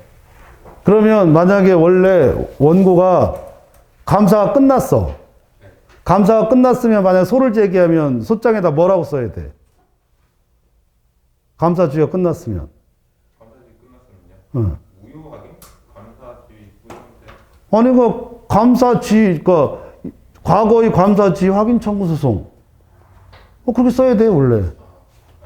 지금 감사면 뭐라고 거기다 확인 소송을 써야지? 왜냐면 지금이란 말 필요 없어. 그냥 감사지 확인 소송. 그러면 만약에 과거의 감사지 확인 소송이라고 만약에 소장에 썼어. 그럼 법원은 과거의 감사지 확인 소송에 대해서 어떻게 판단해야 되겠지? 과거라 하더라도 확인이 필요하네? 그럼 적법. 이렇게 될 거 아니야. 근데 원래 소장은 과거의 감사지 확인이 아닌데 소송하다 보니까 이게 뭐가 돼버린 거야. 그러니까 피고 측에서 뭐라고 그래요? 얘 이미 감사 지휘 끝나버렸으니까 지금 이 소송 자체가 필요가 없다라고 피고 측에서 얘기해버리니까 법원에서 뭐라고 그래? 그리고 원고도 뭐라고 그래? 확인의 이익이 있다. 제가 지금 이제까지 소송해오다 보니까 과거가 돼버렸지. 원래는 그때도 있고 설사 지금 현재 과거라 하더라도 그때까지 소송 진행해왔으니까 확인의 이익이 있는 거다 그랬는데 어쨌거나 지금 현재는 뭐가 아니야? 감사가 아니지. 그러면 뭘로 바꿔야 돼, 빨리, 그러면? 바꿔야 되겠지. 그래야 적법해질 거 아니야, 소가 어쨌거나. 그러니까 그 얘기는 요 판례는 없는데, 근데 판례의 취지라든지 내가 판단하건데, 이건 소변경이 돼야 된다고. 그리고 그걸 지적해주기 전에는 소각하면 안 된다. 이런 취지로 이해를 해야만 이 판례를 이해할 수 있다. 이런 얘기예요. 그 외에 뭐 다른 이론이 있을 수 있다면 해봐. 뭐 나도 받아줄 수 있으면 받아줄게. 내가 볼 땐 그런 취지의 판례다. 그러면 문제 3번에서 설문 1번에 직권조사의 조사 방법을 넣어놨는데 문제 3번에 설문 1번에 직권조사상의 조사 방법을 넣었는데 이 직권조사상의 조사 방법의 논의는 그 직권조사상의 특성의 문제가 아니라 이게 자료 수집할 때 자백이랑 결부가 되는 거잖아요. 그렇기 때문에 오히려 설문 1번이 아니라 설문 2번에 자백을 논할 때 이 내용을 넣는 게 아니지. 근데 일단 강행법규 위반이잖아. 네. 강행법규 위반조차도 상대방의 태도가 필요하지. 특정을 할 때는 왜냐하면 직권조사 사항이라는 것 자체가 뭐를 빼는 거야, 변론주에서. 직권조사 사항 자체도 원래 뭐는 가지고 있어야 되냐면 주장의 책임하고 증명 책임이 여전히 있잖아. 직권조사 사항이라 하더라도. 근데 주장 책임하고 직권조사, 증명 책임이 어느 범위까지 있느냐가 직접 조사 방식이냐, 아니면 직접 조사 방식 부정하느냐, 그거가 돼버리거든. 반드시 자백하고 관련이 없다고. 그렇기도 하지만. 그러니까 써줄 필요가 있지. 나는 그거 써주는 건 문제가 없는데 너무 장황하다는 게 문제인 것 같고, 뭐 어느 정도 써줄 필요 있지. 그 직권 탐지죄에 가까운 게 판단해야 될 건지, 아니면 여전히 누구의 항변을 기다려야 돼. 상대방의 항변을 기다려야 되는 건지를 해줘야 법원이 판단 범위가 정해질 거 아닌가? 그렇게 생각되는데? 근데 이런 경우에는 상대방의 뭐가 필요 없어? 주장이 필요 없지. 그 얘기는 뭐야? 직권조사 방식 부정설이 아니지, 그죠? 아직 긍정설이 돼버리죠, 그냥. 그런 식의 논의가 생길 수 있겠지. 저는 주장이 없어도 되니까 그거를 빼고 그냥 특정 방식으로만 근데 직권조사 사항이라는 것 자체가 정확히 현재 어떻게 하라고 나와 있지 않다고, 케이스 바이 케이스로 나와 있기 때문에 뭐 그거는 뭐 어쩔 수 없지. 그러니까 그런 언급을 좀 써주라는 식의 이 출제 교수의 태도인 것 같고, 그거는 나도 뭐 아까 얘기했지만 너무 장황하다고. 그렇지만 뭐 출제 교수의 최대한 답안을 내가 존중해가지고 보여주는 게 좋지 않겠어, 그지?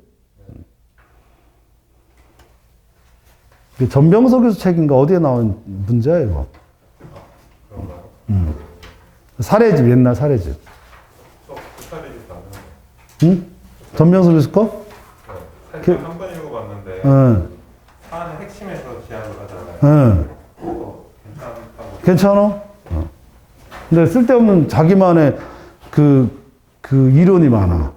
아까 맨 마지막 것도 전병석 교수가 이거 강현준 교수 건데, 그거에 대해서도 전병석 교수는 인정하지 않아. 그러니까 재심에 소치할 때 전병석 교수 같은 경우에는 저걸 인정하지 않아. 피고의 동의를, 참가인의 동의를 필요가 없다는 식으로 또 그분은 또 본단 말이야. 근데 일단 판례를 최대한 보는 거고, 이거는 판례보다 이론적인 거를 정확히 이해하고 있냐, 그러니까 난 그거를 보는 문제라서 좋은 문제라고 생각해가지고 같이 보자는 거지, 뭐 꼭 결론이 맞아야 될까 이런 건 아니야. 또 1번에 두 번째 거 있잖아요. 1번에 2번. 네, 그거 이소 신청권 그거랑 이소의 구성력을 좀 길게 좀 쳐줘도 되지 않을까 싶어서 이송 결정의 구속력? 그러니까 이송 결정이 구속이 돼야 되는지 그거를 논점으로 좀 세부적으로 같이 해가지고 좀 근데 지금 구속력이 나올 여지가 없는 게, 이송 결정을 했는데 바로 뭐 해버렸어? 즉시항고 해버렸잖아. 시한 걸 했는데 1심에서의 구속력 있잖아요. 그냥 그거 한 번만 터치를 조금 해줘야 되지 않을까 싶어서. 그러니까 이송 결정 구속력은 이송 결정 즉시 항고하기 전까지는 굳이 논의할 필요가 없을 것 같다는 생각이 드는데. 거기 한번 써주고 그다음에 즉시 항고에서 이송이 그 정도에 깨진다라고 쓰고 또 쓰고 그런 식으로. 글쎄, 그걸 한번 생각해 볼 필요가 있을 것 같은데, 일단 여기서 이 판례의 대법원 재항고 기각에 관한, 각각에 관한 판례는 이송결정보다 거기서 이송결정 취소가, 항고법원에서 이송결정 취소의 의미가 뭐냐, 요거를 굉장히 중요시하고 있단 말이에요. 그죠? 이송결정 취소 효력이 34조 1항에 당사자 이송 신청권 없는 상태가 가버렸다. 그대로 돼버렸기 때문에, 그럼 이송 신청권이 없는 거에 대한 항고권이 없는 거잖아. 그러니까 각하시켜버려야 된다. 요 취지로 대법원 판례를 이해하고 그걸 해야지, 여기서 이송 결정 구속력 이거를 막 할 필요는 없지 않을까? 그거를 이제 뭐 잘해 쓴 건 아니고 일본 좀 써져 있는 글쎄, 나는 좀 회의적이야. 뭐 써도 뭐 감점은 없겠지만, 뭐 득점에 크게 도움이 된다? 이건 아닌 것 같아. 그러니까 이번에 음. 두 번째 거 거기서 저 성명을 생각을 못 해가지고 확인해서 이제 피고 적격을 해가지고 대표자한테 피고 적격을 하는 게 맞나? 이렇게 대표자 피고서 뭐 그러고 있잖아요. 그 부분을 써도 좀 문제가 안 되는지. 지금 원고는 네, 감사잖아. 네. 그 피고는 누구야? 대표자랑 법인한테 지금. 그러면 피고 적격설 논의가 할 때, 그러니까 피고 적격설이 나오는 거는 지위는 그 단체의 지위를 얘기하는 거기 때문에 반드시 단체가 뭐가 돼야 돼? 피고 적격이지. 만약 그 단체로 지금 확인해 소송을 제기했다면 쓸 필요가 없는 거지. 근데 피고 지위 확인, 무슨 지위 확인서를 제기하고 있는데 대표를 상대로 하거나 개인을 상대로 하거나 이러면은 이 소위 피고 적격 문제가 생기잖아요. 자기의 법률 관계할 때 자기의 현재의 법률 관계라는 그 자기가 누구냐 이 문제가 생길 수 있으니까 그땐 써줘야 되지만 이 경우에는 굳이 쓸 필요가 없을 것 같은데. 잘 봐봐. 그 항상 무슨 지위 확인 소송하게 되면 그 지위 확인은 그 단체의 지위인 거지 개인에 대한 지위가 아니잖아, 그죠? 그러니까 반드시 피고는 단체로 나와야 돼. 그거 굳이 막 학설로 막 쓸 필요 없는데 막 유행하잖아, 무슨 단체 지위서, 뭐 피고 적격 지위서 뭐 해가지고 유행하는데 너무 당연하지. 지위는 그 법인의 지위를 얘기하는 거지 개인에 대한 지위를 얘기하는 게 아니니까, 그죠? 무슨 얘기인지 알겠는데 여기서는 굳이 언급할 필요가 없을 것 같아요.